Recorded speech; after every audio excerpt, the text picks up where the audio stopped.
Contract তার সাথে 9 লক্ষ টাকা, 5 লক্ষ টাকা দিতে হবে, আর 4 লক্ষ টাকা ওখানে যে কাজের পরে দিতে হবে। আমি এখন দেখি যে আমার ভিসাটা তো 2 নম্বর ভিসা। তোমার কোনো শিক্ষা যোগ্যতা লাগবে না, তুমি 1 থেকে 10 পর্যন্ত যদি ইংলিশে গুনতে পারো তাহলেই হবে। আপনাদের সাথে আছে আমি সিএম আমিনুল বাহার। আজকে সরাসরি একজন ভুক্তভোগীর মুখে শুনবো যে উনি কিভাবে প্রতারিত হয়েছে, আর তারপরে আমি আপনাদেরকে জানাবো যে কিভাবে আপনারা এই ধরনের প্রতারণার হাত থেকে নিজেদেরকে সেভ করতে পারবেন। জি, আসসালামু আলাইকুম। ওয়ালাইকুম সালাম। কি নাম আপনার? আমার নাম মোহাম্মদ মনির। বাড়ি কোথায়? বাড়ি মাদারীপুর জেলা। আচ্ছা, তো আপনি মানে কতদিন ধরে এই অস্ট্রেলিয়া যাওয়ার জন্য চেষ্টা করছেন? প্রথম আমি অনলাইনে দেখে একজনের সাথে কথা বলে তার সাথে আমার কাগজ দিলাম, আমার এনআইডি কার্ড, পাসপোর্ট, আমার মূল ছবি, আমার টিএন সার্টিফিকেট এগুলা দিলাম। পরে দেওয়ার পরে সে আমাকে 1 সপ্তাহ পরে একটা কাগজ দিল। কাগজ দেওয়ার পরে সে আমাকে 5 দিন পরে সে ফিঙ্গার দেওয়াইছে বিএফএস গ্লোবালে, যেটা গুলশানে। তো দেওয়ার পরে আমি কিছুদিন পরে সে আমার কিছু অপশন রাখছে, আমি অপশন মানতে রাজি না। তারপরে আমার এক বড় ভাইয়ের বন্ধুরে দিয়ে আমি ওই কাগজটা চেক করাই। চেক করানোর পরে সে বলছে যে এই কাগজটা হইলো তোমার ট্রানজিট ভিসা দিছে। কত টাকা কন্ট্রাক্ট হয়েছিল? কন্ট্রাক্ট তার সাথে 9 লক্ষ টাকা। 9 লক্ষ টাকা আর 5 লক্ষ টাকা দিতে হবে, আর 4 লক্ষ টাকা ওখানে যে কাজের পরে দিতে হবে আমাকে। সে বলছে, আমি বলছি স্যার আমার তো কোনো শিক্ষা যোগ্যতা নাই। বলছে না, তোমার কোনো শিক্ষা যোগ্যতা লাগবে না, তুমি 1 থেকে 10 পর্যন্ত যদি ইংলিশে গুনতে পারো তাহলেই হবে। আচ্ছা, আমাকে কি ভিসা দিবেন স্যার? সে বলছে তোমাকে work permit food packaging visa, যেটা বাগানের ফল প্যাকেজিং হয়, এটা কষ্টের কাম না, এটা হালকা কাজ, এটা তুমি করতে পারবা। এখন দেখি যে আমার ভিসাটা তো 2 নম্বর ভিসা। এখন তো আমার মাথায় কাজ করতেছে না। আমি টাকাও তারে কিছু দিলাম, যাওক আমার টাকাগুলো মাইরে গেল। মাইরে যাওয়ার পরে তখন আমি কত টাকা দিয়েছিলেন তাকে? আমি 30,000 টাকা দিয়েছিলাম। এখন আবার অনলাইনে দেখতে দেখতে দেখতে দেখতে আমাদের শ্রদ্ধেয় স্যার আমিনুল বাহার স্যার, তার আমি অনেক ভিডিও দেখি, আমার প্রত্যেকটা ভিডিও তার আমি দেখি, প্রত্যেকটা ভিডিওতে আমার লাইক কমেন্ট দেওয়া আছে। এখন তার ভিডিওগুলো দেখা ওখানে একটা নাম্বার আমি সেভ করলাম যে স্যারের সাথে আমি একটু কথা বললে দেখি স্যার আমারে কি বলে। 11 তারিখ রাত্রে 2টার সময় স্যার আমার একটা মেসেজ দিছে যে ভাইজান তুমি কোথা থেকে বলছো? আমি তো স্যার বাংলাদেশ থেকে, মাদারীপুর থেকে বলছি। কি জন্য আমাকে মেসেজ দিছিলা? আমি বলছি স্যার আপনার সাথে আমার একটু অ্যাপয়েন্টমেন্ট করার কথা ছিল, যদি আপনি আমার একটু সময় দেন আপনার সাথে আমি একটু কথা বলবো অস্ট্রেলিয়া যাওয়ার ব্যাপারে বা কানাডা যাওয়ার ব্যাপারে। যেহেতু আপনার এখানে নাম, ছবি, ফোন নাম্বার, ফোন নাম্বার, আপনি খুব ভালো লোক, আপনাকে আমি খুব পছন্দ করি। তো পরে সে বললো সকাল 10টায় আমাদের অ্যাপয়েন্টমেন্ট দিবে। দেওয়ার পরে তখন সকাল 10টায় সকালে আমি ঘুমের থেকে উঠা আমার কেমন জানি মনে হইলো যে এইটা তো আমিনুল স্যারের কণ্ঠ হইতে পারে না। আমি খুব কষ্ট করে আমিনুল স্যারের নাম্বারটা ম্যানেজ করছি। এটা সে জানে না। আমি অনলাইন ঘাটাঘাটি করার পরে পাই না লাস্টে আমার এক ফ্রেন্ড জামালপুরে থাকে, তারে আমি ফোন দিলাম, দোস্ত এরকম এরকম ব্যাপার, আমি তো ফাইসা যাইতেছি, মনে হয় আগে ফাইসা গেছি, এখনও ফাইসা যাইতেছি। তখন সে বলল যে না আমার কাছে তো স্যারের নাম্বার আছে। আচ্ছা, ওই স্যারের নাম্বারটা আমি আইনা স্যারের ফোন দিলাম। স্যার যদিও ধরে নেই, স্যারের অ্যাসিস্ট্যান্ট ধরছে। তারা বলছে আজকে তো অ্যাপয়েন্টমেন্ট হবে না, আপনি অন্য একদিন অ্যাপয়েন্টমেন্ট নেন, শনিবারে নেন। আমি বলছি না আপু, আমার যেভাবে আজকে আমাকে অ্যাপয়েন্টমেন্ট দিতে হবে।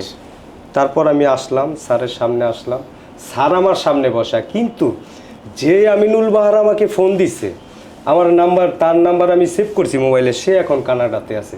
তাহলে একই ব্যক্তি কেমন করে 2 জায়গায় হয়? সে কানাডাতে, আর সেটাও আমিনুল বাহার স্যার, আর এখানে আমি যার কাছে আসছি সেও আমিনুল বাহার স্যার। তাহলে আমি কাকে বিশ্বাস করব? যে আমার সামনে জানে, যে দূরে, কাকে বিশ্বাস করব? তারপর দেখেন আরেকটা বিষয়, আরও 3 দিন আগে আমি একজনের সাথে কথা বলছি, তার নাম আমিনুল বাহার, সে এখন অস্ট্রেলিয়াতে আছে। ছবিটাও কি তার ছবি দেয় নাই এখানে, সে কিন্তু অনেক ডকুমেন্ট আমাকে দিছে। তার সাথে আজকে আমার কন্ট্যাক্ট করার কথা ছিল। সে আমাকে বলছে যে শাহজালাল ব্যাংকে 2 লক্ষ টাকা রাখতে হবে, রাইখে ওই ডিপোজিটটা আমাকে দেখাতে হবে, এবং আপনার NID copy, passport copy, ten certificate copy, আপনার ছবি, এগুলো আমাকে, জিমেল আইডি, এগুলো আমাকে দিবেন। আজকে দিলে আমি শনিবারের মধ্যে কাজ করব, আপনার 1 সপ্তাহের মধ্যে সব কিছু কমপ্লিট হবে, আপনি 15 দিন, ঈদের 15 দিনের মধ্যে চলে আসতে পারবেন। কিন্তু সেও আমাকে পাঠাইছে ছবি, তার সাথে আজকে আমার কন্ট্যাক্ট, যে আজকে তারে আমি আমার সব কিছু ডকুমেন্ট দিব এবং ব্যাংক স্টেটমেন্ট দিব, কিন্তু কেমন জানি আমার মনে হইতাছে আমি আগে যে একবার ধরা গাইছি ওই ধরাটাই আমার মনের মধ্যে গাইতে রয়েছে, যে এইটাও কি রিয়েল না এটাও ফেক। তাই দেখার পরে দেখি যে না, সে আমারে যে ছবিগুলো পাঠাইছে সব রাইট। এখন আমি কিভাবে এটা মনে করি যে আমাকে রাইট ছবি দিছে, তারপর আমি ওই চেষ্টা করে যে অনেক কষ্টের পরে আমিনুল স্যারের কাছে আসলাম, এই যে তার ছবি সে আমাকে অস্ট্রেলিয়া থেকে পাঠাইছে, সেও আমিনুল বাহার। সেও আমিনুল বাহার। এখন একই ব্যক্তি তিনটা মানুষ, একজন অস্ট্রেলিয়াতে, একজন কানাডাতে, একজন বাংলাদেশে। এখন ভাই আমি কাকে বিশ্বাস করব? আমার কি করণীয় আছে? আমিনুল বাহার স্যারের প্রত্যেকটা ভিডিওর নিচে তার নিজের বাংলাদেশি নাম্বার ব্যতীত আমিনুল স্যারের কোনো নাম্বার নেই। বিদেশি নাম্বার যেটাই দেখবেন এরাই ফেক, এরাই প্রতারক। একটা অসাধু চক্র প্রতিনিয়ত আপনাদের সাথে বিভিন্ন প্রতারণা করার জন্য মানে সংঘবদ্ধ চক্র কাজ করে দেশে বিদেশে বিভিন্নভাবে এই সাধারণ মানুষের এই স্বপ্নটাকে পুঁজি করে তাদের কাছ থেকে টাকা পয়সা হাতিয়ে নেওয়ার জন্য তারা বিভিন্ন ফাঁদ তৈরি করে। তো আপনারা যারা আমাকে রেগুলার ফলো করেন বা যারা আমার ভিডিওগুলো দেখেন, তাদেরকে আসলে এই সব প্রতারণার হাত থেকে বাঁচানোর জন্য লাস্ট 5 ইয়ার্স আমি প্রসেসিং রিলেটেড কি যোগ্যতা থাকলে আপনি যেতে পারবেন বা সঠিক আবেদন প্রক্রিয়া কোনটা সেটা নিয়ে আলোচনা করি। সেটার কারণেই আপনাদের সাথে একটা ভালোবাসার সম্পর্ক তৈরি হয়েছে। তো আমার নাম ছবি ব্যবহার করেও হিউজ ফেসবুকে ফেক আইডি আছে, ফেক পেজ আছে, যেই সব পেজে আমার ভিডিওটাকে তারা আপলোড করে ওখানে তাদের নাম্বার দিয়ে দেয় আর সেখানে গিয়েই প্রতারিত হয়। সেজন্য আপনাদের অবশ্যই জানতে হবে যে আমার মানে রিয়েল আইডি কোনটা, ফেসবুক আইডি বা রিয়েল ফেসবুক পেজ কোনগুলা, কোথায় কিভাবে আপনারা যোগাযোগ করবেন। আমি একমাত্র ঢাকায় গুলশান বাড্ডা লিংক রোডে একটা অফিসে বসি, এটা হচ্ছে এবি কনসালটেন্সি। তো ফেসবুকে গেলেও আপনারা এই পেজটা দেখতে পারবেন। এই যে এখানে দেখেন 2,24,000-এর মতো ফলোয়ার আছে। এইখানে রেগুলার আপনারা যদি ফলো করেন এখানে আমার আপডেটটা পাবেন বা আমার সাথে যোগাযোগ করতে পারবেন, অ্যাপয়েন্টমেন্ট নিতে পারবেন। কিন্তু কাউকে কোনো রকম কন্ট্রাকচুয়ালি টাকা পয়সা দিয়ে অস্ট্রেলিয়া বা কানাডা পাঠায় দেওয়ার এই কাজটা আমি কিছুতেই করি না।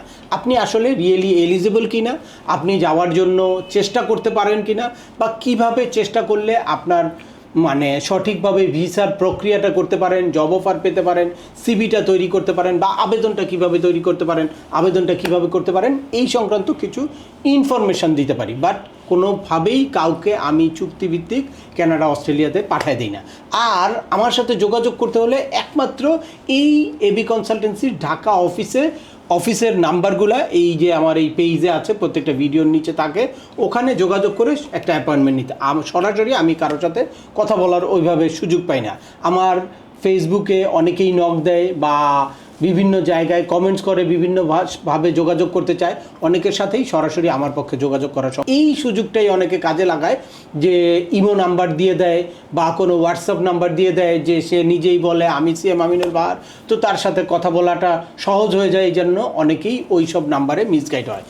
আর আমার একটা সিএম আমিনুল বাহার নামেও একটা ফেসবুক পেজ আছে, এটাও খুব রিসেন্টলি, আমার এর আগে একটা বড় পেজ ছিল, ওই পেজটা ব্লক হয়ে যাওয়ার পরে রিসেন্টলি একটা ফেসবুক পেজ আছে।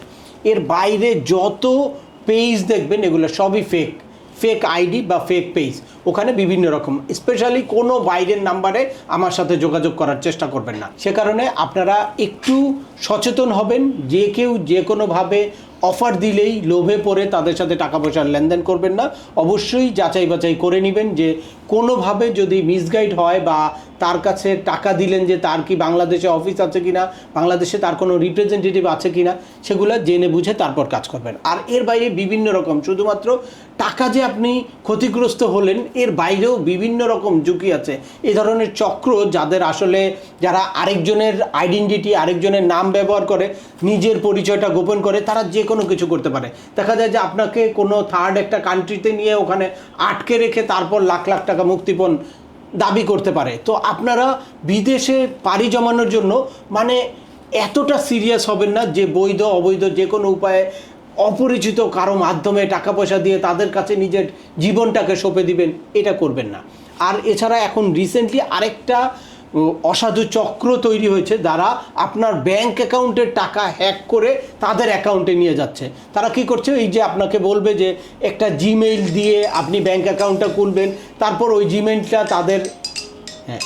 জিমেইলটা তাদের নিয়ন্ত্রণে নিয়ে এরপর ওই অনলাইনে কি করে ট্রানজ্যাকশান করে। এখন সবগুলা ব্যাংকেরই অনলাইন অ্যাপস আছে, মোবাইলে অ্যাপস চালু করে তারপর জিমেল দিয়েও কিন্তু টাকা পয়সা লেনদেন করা যায়। সুতরাং আপনারা কোনো ব্যাংক অ্যাকাউন্ট বা এটা কনফিডেন্সিয়াল কোন জিমেল আইডি দিয়ে আপনি কোনো ব্যাংক অ্যাকাউন্ট খুলেছেন এইটা কারোর সাথে শেয়ার করবেন না। এটা শেয়ার করলে বা ওই জিমেলের অ্যাক্সেস যদি তার কাছে থাকে তাহলে সে কিন্তু আপনার ব্যাংকের টাকা সম্পূর্ণ নিয়ে যেতে পারবে। সুতরাং আপনারা কোনোভাবেই নিজের ব্যক্তিগত ইনফরমেশান অপ্রয়োজনীয় কারোর সাথে শেয়ার করবেন না, বা এই কানাডা বা অস্ট্রেলিয়ায় যাওয়ার জন্য আপনারা যার তার সাথে টাকা পয়সা লেনদেন করবেন। আর আপনারা যদি কানাডা অস্ট্রেলিয়া যেতে চান তাহলে আগে আপনাদের জানতে হবে আপনারা কি এলিজিবল কি, আসলে যাওয়ার জন্য যেই যোগ্যতাটা প্রয়োজন মিনিমাম ওই যোগ্যতাটা আপনার আছে কিনা। সেই যোগ্যতাটা থাকলে তারপর আপনারা চেষ্টা করতে পারেন অবশ্যই সঠিকভাবে সিভি তৈরি করে বিভিন্ন অথেন্টিক জব সাইটে প্রোফাইল ক্রিয়েট করে ওখানে জবের জন্য আবেদন করে যদি জব অফার পান তারপরেই হচ্ছে ভিসার জন্য আবেদন করতে পারবেন। তো আজকের ভিডিওটা দীর্ঘায়িত করছি না, আশা করি এই ভিডিও থেকে আপনারা অনেকেই ক্লিয়ার একটা ধারণা পেয়েছেন কিভাবে আমার নাম ছবি ব্যবহার করে মানুষ প্রতারণা করে বা সঠিক কিভাবে আপনারা জবের জন্য তৈরি হতে পারেন। তারপরেও আপনাদের যদি এই সংক্রান্ত কোনো রকম কোনো প্রশ্ন থাকে অবশ্যই আমাকে কমেন্টস করে জানান।